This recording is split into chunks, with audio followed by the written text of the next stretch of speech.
ကဲရှင်တို့ရေကျမအပင်တွေစိုက်တဲ့အခါမှာမြေတွေဘယ်လိုဆက်လဲဆိုတာကိုဒီမှာ sharing လုပ်ပေးပါမယ်။ကျမတို့ရှိနေတဲ့ channel ကမြေပေါ့နော်။အဲ့ဒါကိုကျမတို့ဝင်လာတဲ့အတီးရွက်စိုက်တဲ့မြေတွေပေါ့။ဒါကတော့တဲမြေပါ။ဒါတဲမြေလေးရောတယ်။ချိုးစားအတိအကျတော့မရှိဒီတိုင်းမျက်လုံးနဲ့ကြည့်ယူတော့လား။ကြက်ချီပေါ့နော်။ကြက်ချီကတော့ကျမတို့ဒီဂျုံလားမြက်ခွန်လားမြေကျမမသိချာမသိဘူးနော်အဖိုး channel ကကြက်ချီပေါ့နော်အဲ့ဒါကိုအပြင်မှာရောထည့်ပါတော့ဒီလိုရင်တော့ကျမတို့ဘောလုံးမူရပါမယ်အဲ့ဒီချိုးကတော့ပို့ပြီးတော့ကောင်းကောင်းလေးဖြစ်ချင်တယ်ဆိုလို့ရှိရင်ကိုယ့်ရဲ့မြေကိုကျမတို့ကတစ်လားလောက်နှက်ထားပြီးလိုက်ပေါ့နော်ပြီးမှပဲအပင်ပြင်စိုက်ထည့်လို့ရတယ်ကျမကတော့အချိန်မရှိလို့တစ်ခါလည်းပဲစိုက်ပါမယ်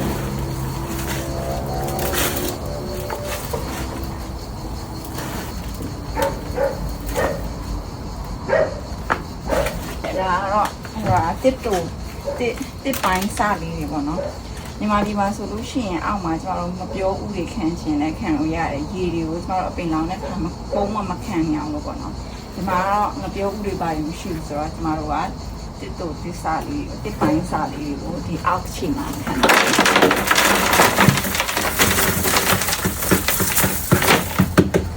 ယ်ဒီမှာဒီမှာနည်းနည်းကြီးတဲ့တစ်ပိုင်းစာလေးတွေပေါ့နော်ဒီလိုပဲထည့်ပါမယ်။အမှကျတော့ဟိုရင်ကခူးလာတဲ့ဟာတွေပေါ့နော်။ဒါလေးမှထည့်ပါမယ်။ဒီပါရှင်။ပြန်ဒီမြေကြီးတွေကိုထည့်ပါမယ်။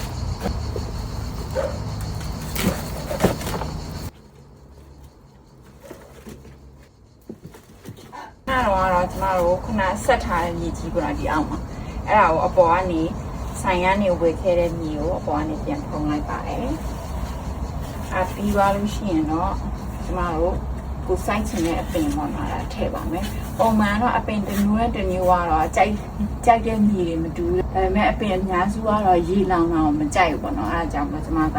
စပလင်ကိုလည်းဒီထဲမှာပဲဒီလိုလေးစိုက်ပါတယ်လက်မလက်မှာပဲအနာကျက်ပေါ့ what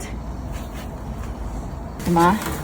အဆေးကနေပြိုးထားတဲ့ဇက်ပလင်ပေါ့နော်အီတလီမှာတော့ဇက်ပလင်အရန်ရှားတယ်အဆေးကနေဝယ်ပြီးတော့ပဲပြန်ဆိုင်မှပဲအဆင်ပြေတယ်ပေါ့နော်ဟုတ်လားဒါလေးကိုထည့်ပါနော်အမြင့်ကတော့အရန်ကိုသွားတယ်ကြည့်ပင်ရလေးဟုတ်လားကဲအခုကတော့ကျမတို့၄ပုံပိုင်းလိုက်တာပေါ့နော်ချမ်းမှာစိုက်တဲ့အပင်တွေများအရန်များတော့လေချမဲ့နေရာတွေကမလောက်အဲကြောင့်တိုင်းလေးပဲစိုက်လိုက်တော့စင်ပြေမယ်လို့တော့ထင်တာပဲ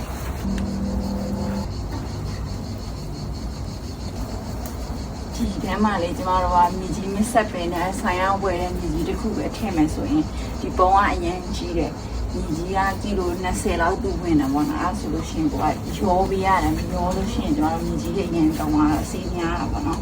ဒါဆိုလို့ရှိရင်အဲ့လိုရောပေးဆိုလို့ရှိရင်အပင်အတွက်လည်းကောင်းတယ်ကျမတို့မြေကြီးအတွက်လည်းတက်တာရကြတယ်ပေါ့မြေကြီးစီးလည်းတက်တာသွားတာပေါ့နော်အဲ့ဆိုညပြီသူ့ကိုညတချပြီးတော့မှရေလောင်းပေးလိုက်လို့ရှိရင်ပြီးပါပြီရှင်ခင်ဗျားလုံးလည်းကျေးဇူးပါနောက်ထပ်ဗီဒီယိုမှာတွေ့ကြမယ်ဘိုင်ဘိုင်